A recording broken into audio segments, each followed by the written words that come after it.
So a lot of scientists are warning about the tipping point. But what does that mean? Well, experts say we'll see a spike in the number of climate disasters.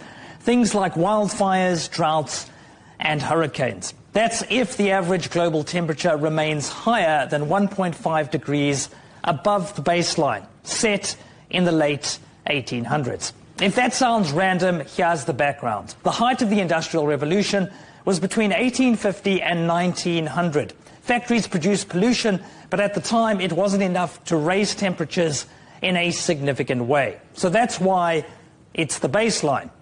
Now, things have got a lot worse since the Industrial Revolution. Humans have abused the planet for over a century, and it's all added up. In fact, average temperatures last year were 1.6 degrees above the baseline. So how does this play out? Let's take the Amazon rainforest. It's known as the planet's lungs because it absorbs carbon dioxide, which plays a major role in global warming.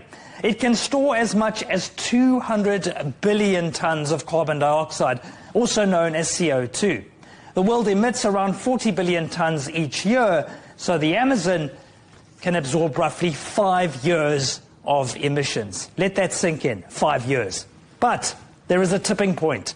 You see, a hotter climate increases the risk of fire. And if there are too many fires, eventually the forest becomes grassland.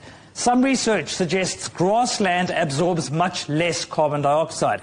So when the forest tips into grassland, the Amazon lungs shrink. That means more carbon dioxide in the atmosphere, making the climate even hotter. Now, tipping points could kill people. That's the biggest concern. But there's another price to pay. Experts say if the climate tips, by 2050, the global economy could be 17% smaller than it should be. That translates to $32 trillion. For context, the entire US economy is now worth just over $30 trillion. So we know what's at stake. The question is, will we try to restore balance or simply tip into chaos?